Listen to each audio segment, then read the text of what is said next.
in his teaching be our guide.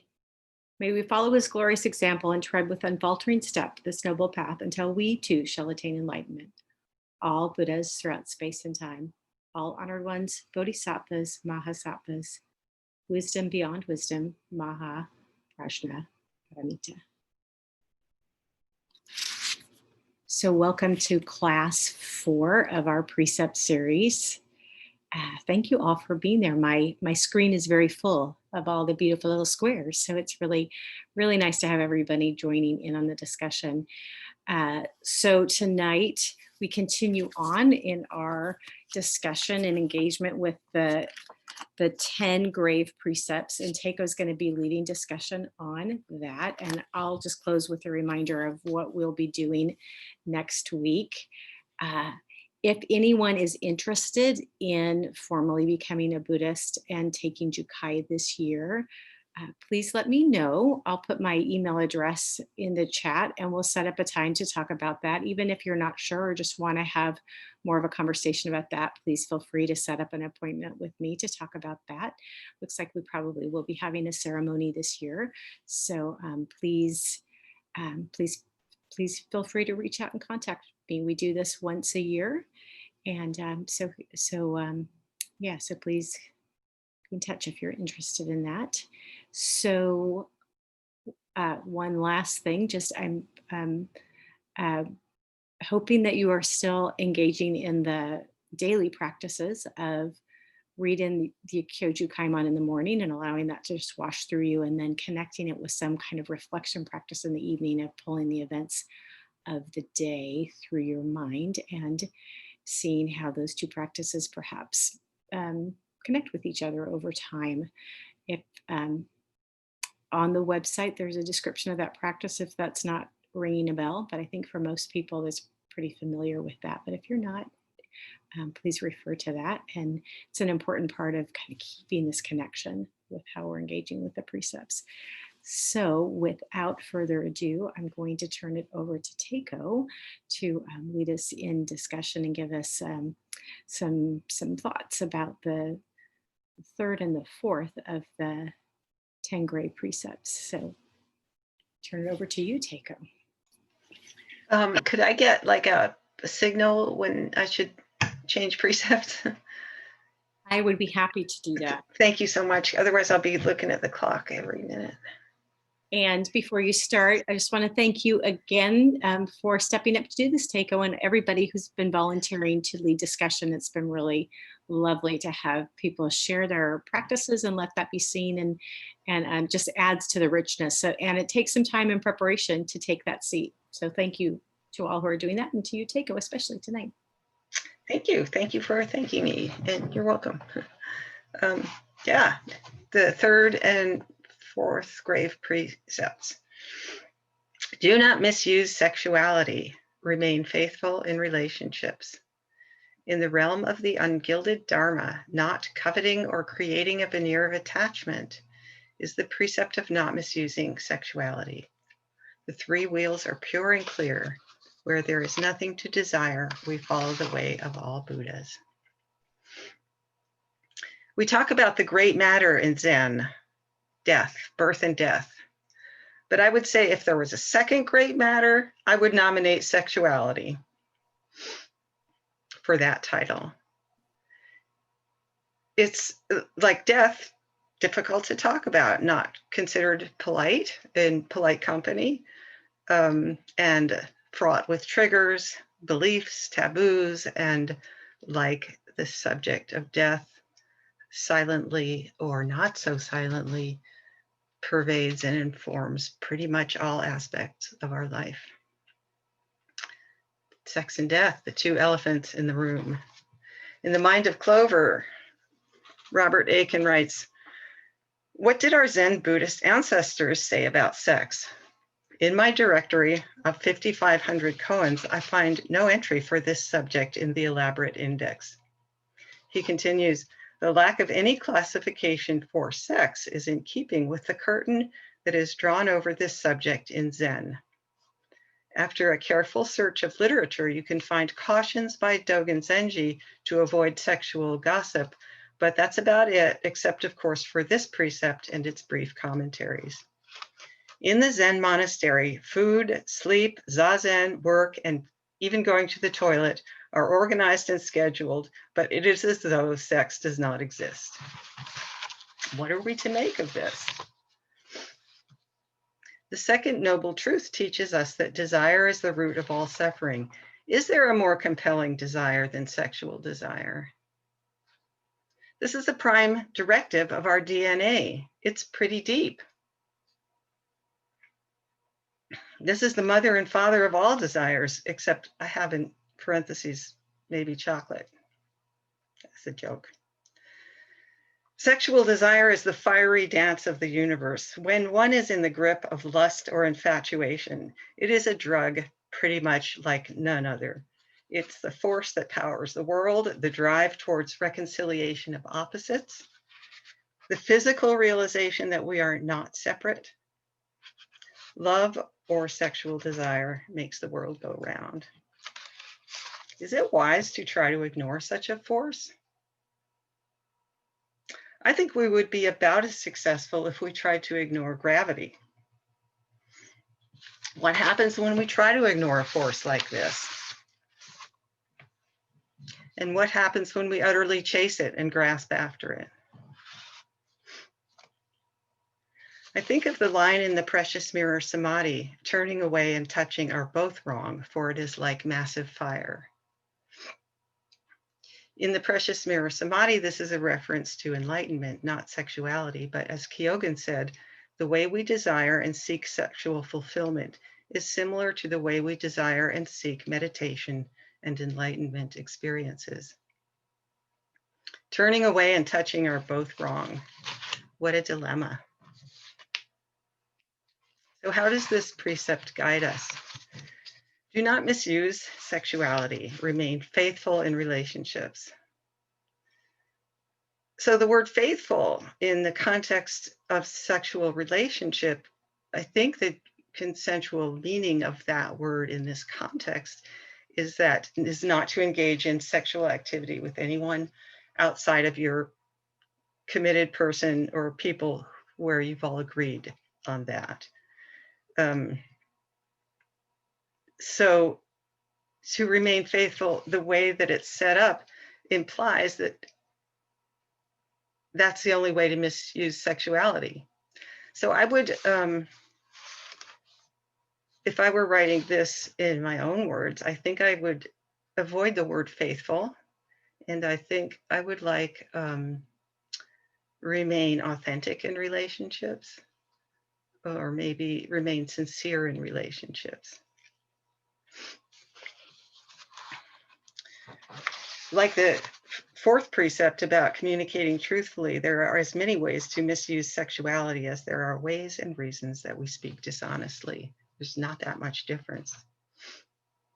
Bodhidharma's commentary from the absolute perspective, in the realm of the ungilded Dharma, not coveting or creating a veneer of attachment is the precept of not misusing sexuality. What do you make of the ungilded Dharma? That's a real question. You can unmute yourselves if you want to talk about it. What does that mean?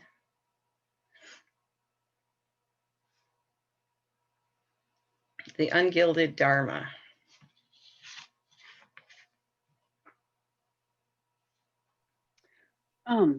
I've been reading, I can't remember his name right now. One of the books that was suggested for this that we haven't read before. And it's very enlightening to me. And he, please correct me if I'm interpreting this wrong, but he talks about the Dharma being like us, like the way we're the Dharma.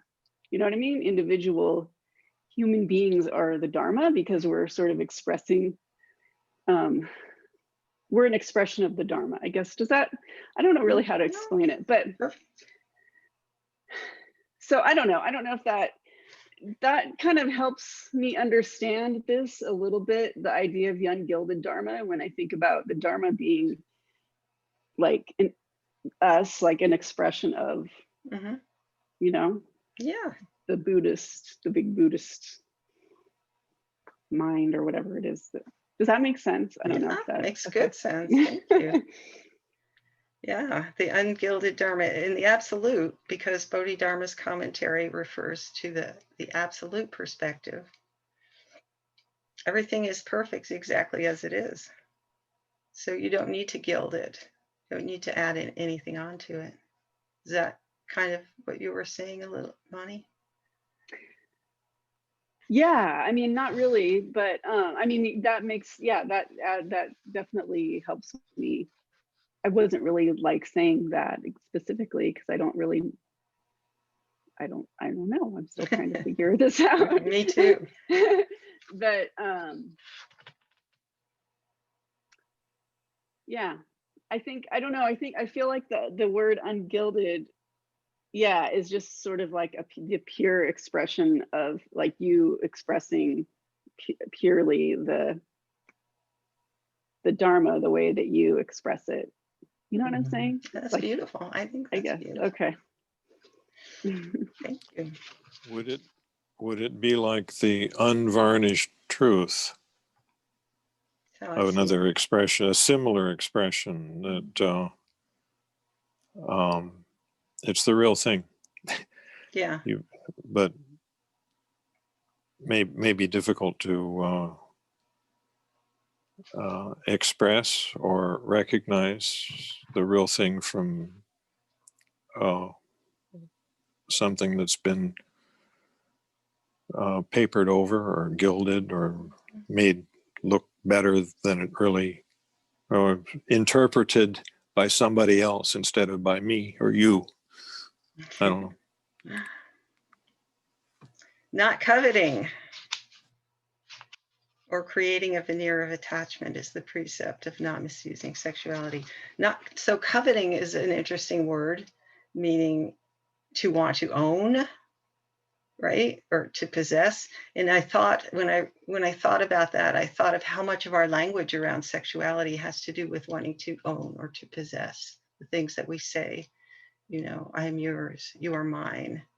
And even the term to have sex implies there's this thing to get, right? We're not supposed to do that. Not coveting or creating a veneer of attachment. A veneer of attachment is an interesting phrase too.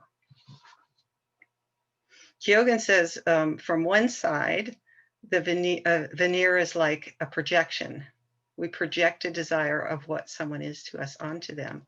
And from the other side, it is slick packaging and careful marketing.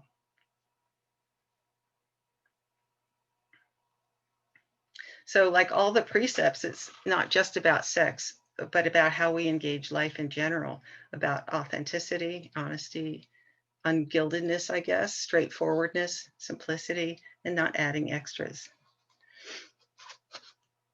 Dogen's commentary from the relative perspective, the three wheels are pure and clear. Three wheels being the three aspects of any interaction.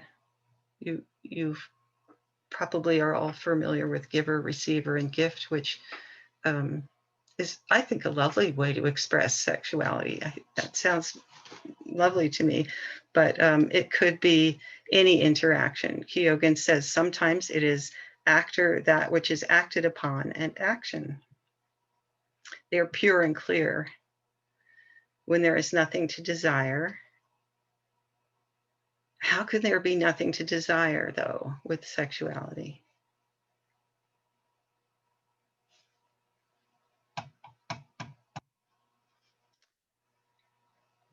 I mean, my take on that is that when we feel complete in ourselves and we aren't trying to get something from somebody else, that's how I interpret there being nothing to desire. We follow the way of all Buddhas. Notice the precept doesn't say don't engage in sexual activity. It doesn't say sexuality is bad, and it doesn't define what misusing it is, except to warn us to remain faithful, or I would say remain authentic or sincere. So what would we say about misusing sexuality?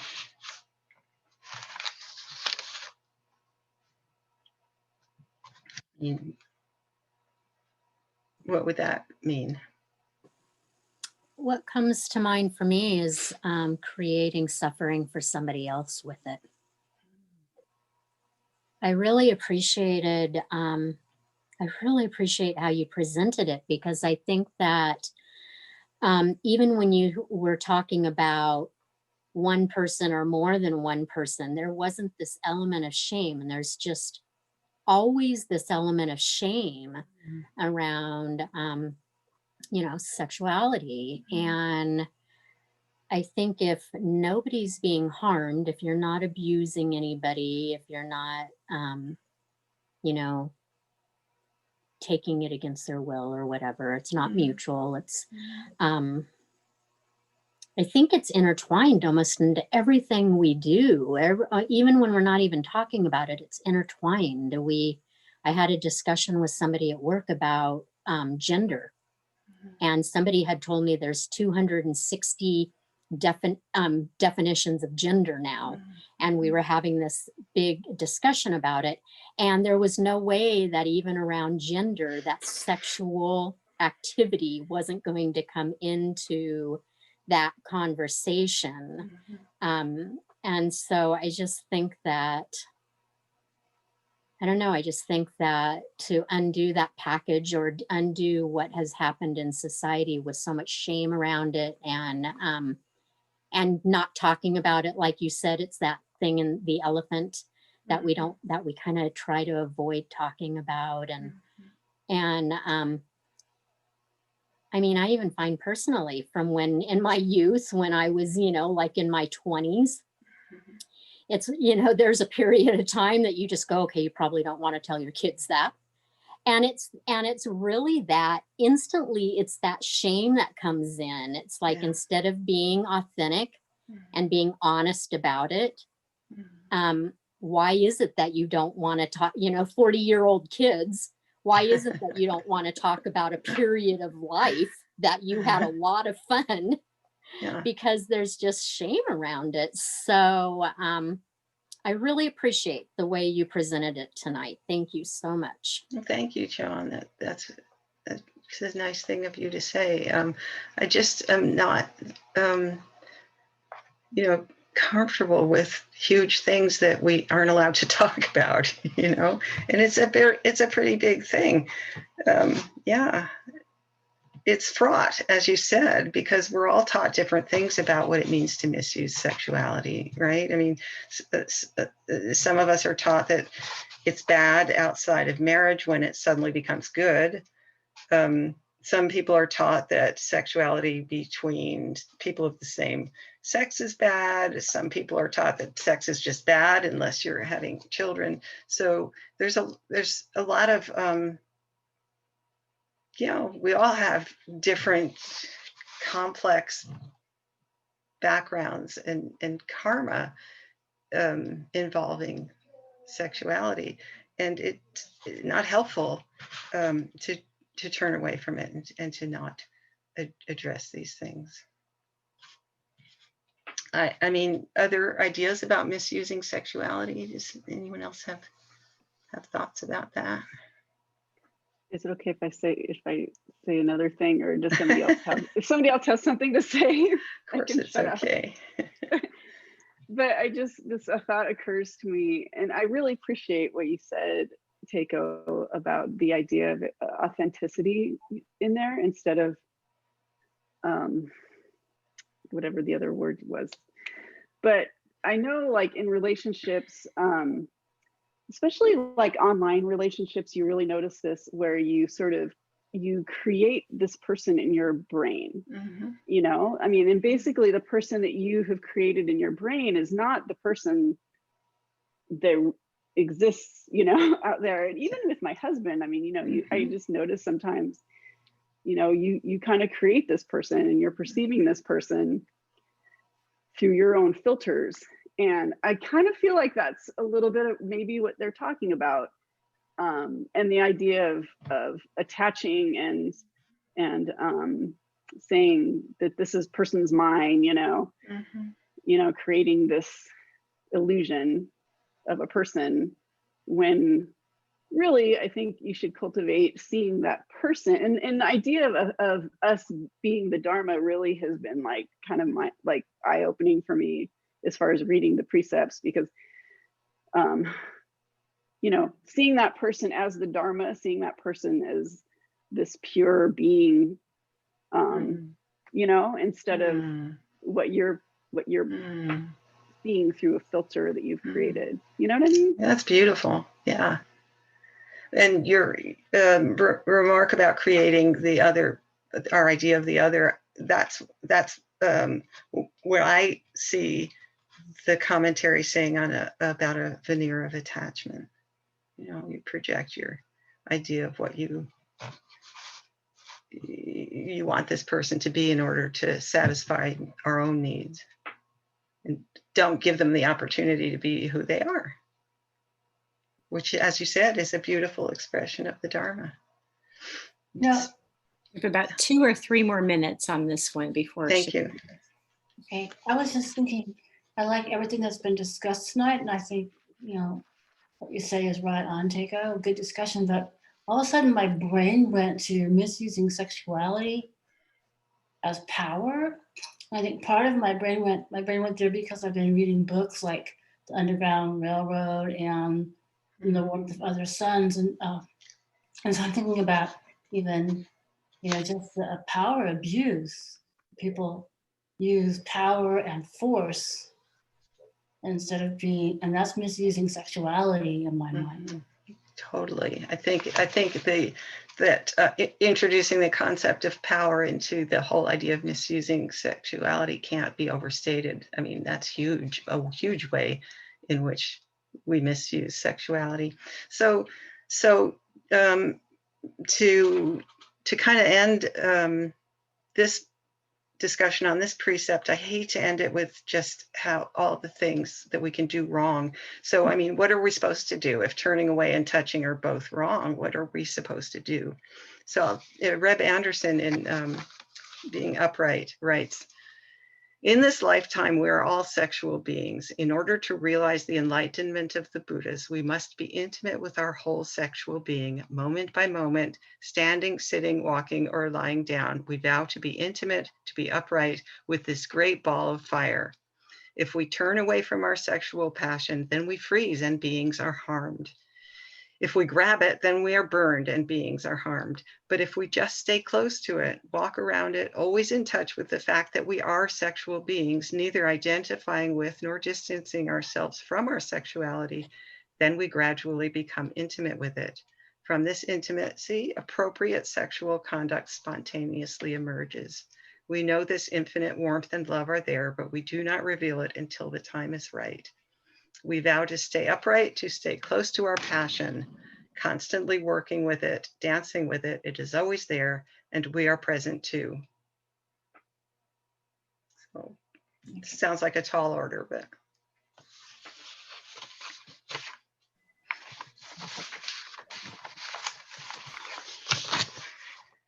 So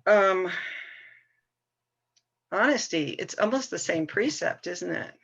I guess they're all pretty much the same precepts, really. Do not speak dishonestly, communicate truthfully. In the realm of the inexplicable Dharma, putting forth not one word is the precept of not speaking dishonestly. The Dharma wheel turns from the beginning. There is neither surplus nor lack. The sweet dew covers the earth, and within it lies the truth. So beautiful. I love that. The inexplicable Dharma can't be explained.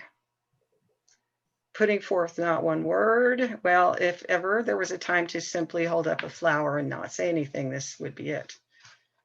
At our last 5 houses of Zen study last Sunday, Jyoshin ended the class with a really fabulous challenge. She said, what you say when you get to the place in an explanation where words are inadequate, what you say when you reach the limits of language. So that's pretty much this question. In communicating the absolute, language is intrinsically problematic since its entire function is to separate reality into parts that we can refer to and label with symbols for easy reference. Imagine if we had to carry a table around with us to point to whenever we wanted to talk about tables. So language is essentially a shortcut for reality. So we invent a symbol that we can carry around with us, the word table, and then something mysterious happens. We make symbols as shortcuts for referencing reality. And then we forget we've created them ourselves and we mistake them for the reality they symbolize. This happens pretty much all the time. Take the word tree, for instance.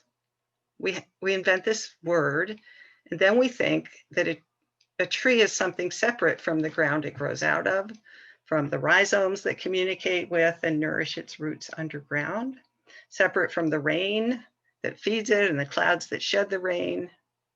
We think it's this thing that's separate from the ash it will become when it burns, and from the new trees that grow out from its trunk when it lays down in the forest. We mistake the words of our ancestors for the truth they are trying to show us. We mistake the pointing finger for the moon. We won't even talk about written language. Add 3 more layers of symbology onto that, and it's enough to make your head spin. So if I were to give an honest presentation of this precept in the absolute sense, I would put forth not one word, and we would all sit in Zazen for another 15 minutes. And yet, in the relative world, something still needs to be said. The Dharma wheel turns from the beginning. There is neither surplus nor lack. Everything is exactly as it always has been. There is no need to embellish, exaggerate, spin, persuade, coerce, downplay, emphasize. It's just like the ungilded Dharma. We don't need to put a spin on it.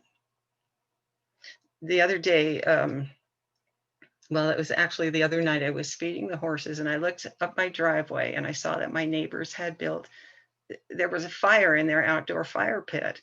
Well, this really triggered me. It does, even thinking about it just now. We were just hysterical with evacuating not 10 days ago. They built a fire outdoors. I could get all worked up just right now telling you about this, but I just tried not to think about it. We like our neighbors. They're nice people. I came back inside and I just mentioned it to Kip, my husband, and he received that information with equanimity. He didn't roll his eyes and tell me I was overreacting, but he didn't get all hysterical either. And he didn't really react much at all. And then and I am like, what kind of people would build an outdoor fire in a fire pit when who would do that? How could they be so selfish? Should I call the fire department? I could make an anonymous call to the fire department. And I'm just spinning this whole thing. And Kip said, well, after a while, not right away, it was about 30 minutes later. And he said, I think I'll go talk to Doug. That's the neighbor. So he goes, and 20 minutes later, he comes back and doesn't say anything. And I said, well, what did you say? What did he say? And then what did you say? And Kip said, well, I just asked them to put the fire out and they did. So this is like neither surplus nor lack, right? I built this whole huge thing and he just said, could you put it out? And they said, sure. So Kyogen says that Roshi Kennett's translation was a little different. She wrote, the wheel of the Dharma rolls constantly and lacks for nothing, yet needs something. Silence is perfect, but in the relative world, silence does not meet every need. The sweet dew covers the earth, and within it lies the truth. I think of this line every morning when I get up at 5 o'clock and go out to the barn, and the dew covers everything. Everything manifests the Dharma. Reality doesn't lie. The Dharma saturates everything. We are encouraged to find the truth within the Dharma. I want to share with you that this precept about being honest and communicating truthfully has been one that has challenged me most of my life because As a recovering alcoholic, raised by alcoholics who were in turn raised by alcoholics back into the beginningless past, this simple precept, tell the truth, I came to fairly late in life. For the addict, lying is a knee-jerk reaction in all situations. It's just what we do. I think it starts in order to cover up behavior and to hide the addiction both from ourselves and from other people. And then it just becomes habitual. It's just a habit. The addict lies about everything, even things that don't matter. What did you have for dinner? You know, it's stupid, but there it is. So Reb Anderson points out that it is likely no accident that this precept falls between not misusing sexuality and not becoming intoxicated. Honesty is the cornerstone of recovery from addiction. Addiction being the ultimate form of craving or desire, which, as the second noble truth has taught us, is the root of all suffering.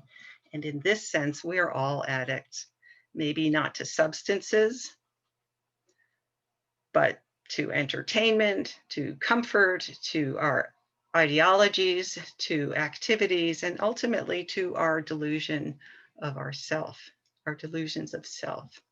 Just as the alcoholic will go to any length to preserve her addiction, so will we, most of us, say or do pretty much anything to preserve our own self-image and the static, frozen image we hope to present to the world about who we are. Addiction is the ultimate disease, and its medicine is honesty. And I just want to share with you this Dharma from the Big Book of Alcoholics Anonymous. I don't know if that's a conventional thing to do, but it's very beautiful and it's very relevant. And some of you will know this very well. This is the first paragraph of chapter 5, called How It Works. It goes, rarely have we seen a person fail who has thoroughly followed our path. Those who do not recover are people who cannot or will not completely give themselves to this simple program, usually men and women who are constitutionally incapable of being honest with themselves. There are such unfortunates. They are not at fault. They seem to have been born that way. They are naturally incapable of grasping and developing a manner of living which demands rigorous honesty. Their chances are less than average. There are those too who suffer from grave emotional and mental disorders, but many of them do recover if they have the capacity to be honest. So that sounds pretty easy, right? You just tell the truth. But what is the truth? Here are some ways, just a few ways to speak dishonestly. This is from an article in Tricycle from a few years back. Flattery, exaggeration, blaming, complaining, justifying oneself, cheating, making excuses, self-deception, being fake, false, or pretentious, not keeping a confidence, hiding, lacking transparency, insincerity, infidelity, plagiarism, and inauthenticity. We could probably add more. What I know to be true is that what is true for me is not true necessarily for you. What is true today is not necessarily going to be true tomorrow. I think this is more obvious now than it's been in times past on a national level, especially when so many of us live in completely different realities. We can't even communicate. And I'm not talking about national leaders, but about people we know personally, friends, families, neighbors. If we are able to stop putting forth words, even the words in our own minds, and just listen, we sometimes learn that people who appear to us ignorant, selfish, unable to acknowledge the truth, simply have different information.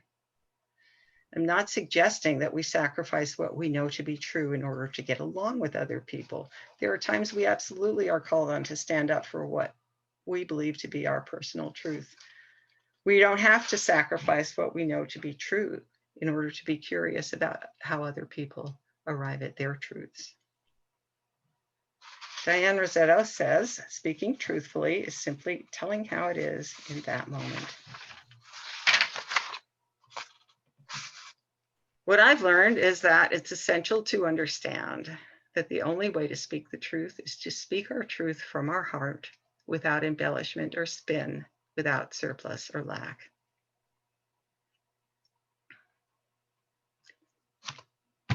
Let's say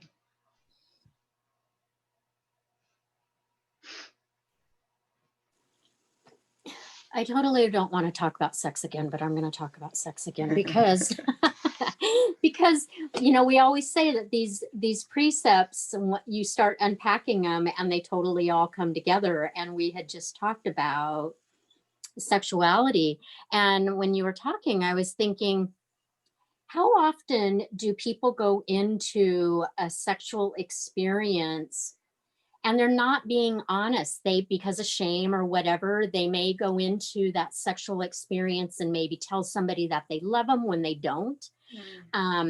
When they want to have a relationship, when they don't want to have a relationship. In the moment, really all they are wanting is comfort and maybe just to be close to somebody, and maybe to have a sexual experience, and the other person is seeming to want the same thing.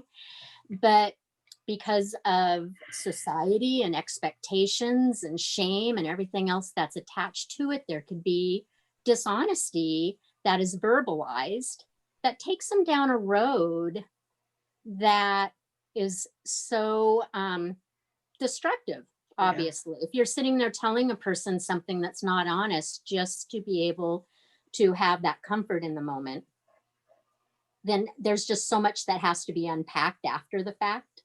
And so it just was really rising up for me, being so fresh coming out of that last precept, is that there's just so much dishonesty, even about just the simplest thing of the sexual act itself. Just wanting somebody to lay next to for a moment. Why does all these other things have to be brought in? So that's what was coming up for me. Thank you again. You are like a born teacher. You really are a good teacher. Thank you. What a nice thing of you to say. Well, yeah, I thought the same thing, John, when I was really reflecting on both these precepts. They became indistinguishable. They were the same. And I think that's true with all of the precepts. You get to the absolute through them all, but some of them are more accessible for each of us, I guess, than others. I think that sometimes we have a few minutes, right? I think whenever we become, like, at least for myself, when I discovered a code of ethics to live by after I got sober, it's easy to get a little righteous. I went through that period of, like, I have morals. Look at me. I have ethics that I can live by. And it's possible to get a little obnoxious like that, and a little righteous and closed. So I find it an interesting and helpful practice to look for times when it's more ethical to break the precept, possibly, than to keep it. And that's interesting for both of these two precepts.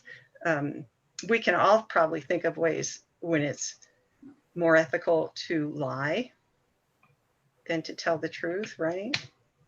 That's not hard. This isn't what I was going to say, but there's the thing I learned early on, which was Heinlein's 3 rules of smart lying. Say nothing, only say part of the truth, say the truth in such a manner that no one believes you. What were they again, Dixie? Say nothing. Okay. Say only part of the truth. Say the truth in such a manner that no one believes you. Wow. That's how to get away with lying. And oh my gosh, that's some high level lying instruction there. Well, I was the child of an alcoholic too, and I got up from that after going through my own period of completely lying about everything, was completely honest with myself. But it's not easy to do that. Yeah. And interact with the world. That's for sure. But what I wanted to say was my own, what I've learned, realized recently, was how no longer stopping rationalizing and actually paying attention to what I'm doing and thinking, and then saying that is more powerful than trying to find a truth for someone. Yeah. Wow, for sure. Thank you. I was thinking also that there's a way of, you said we all can think of times when it's better to lie. Mm-hmm. Yes, your hair looks great, that kind of thing. But there's also the kind of dishonesty that I am trying to just please you. That instead of being who I am and speaking my truth, I speak what I think you want to hear. Yeah. And That's that's a good one. just as dishonest. And Totally. I think we can get away with it very easily, but it goes back to the relationship and everything else of who am I? Who am I at my core? If I can't, if I'm not comfortable enough to say what's true for me. Yeah. And that's a big one, especially in a relationship. Yeah, ouch, that comes pretty close to home. And the problem with that one is that you get a lot of positive feedback for doing that. That's why it's really hard to stop doing that. Everyone, likes to hear what they want to hear. Yeah, it's possible to get very good at that and go way far down that road. But I love what you said. Who am I if I can't if I don't have the confidence to be ungilded? Yeah. And it's not just, I mean, yes, your hair looks great when it doesn't. I don't even think that that's necessary, but I think that there's serious. Diane Rossetto in her book says something like, is it wise to, I shouldn't quote her without reading it, but it's something like, is it wise to tell a 5-year-old that, her mommy may not always be there for her, is that wise? It's true. Is it, and what about when the SS knocks on your door and says, are you hiding any Jews here? That's kind of a classic. So, I mean, I can think of a lot of situations where it's better to lie. The one about sexuality is a little bit harder, times when it might be better to misuse sexuality. But I found a really good example. Teiko, I just want to get a couple more. Well, you don't get to hear it because we don't have time. But it's in here.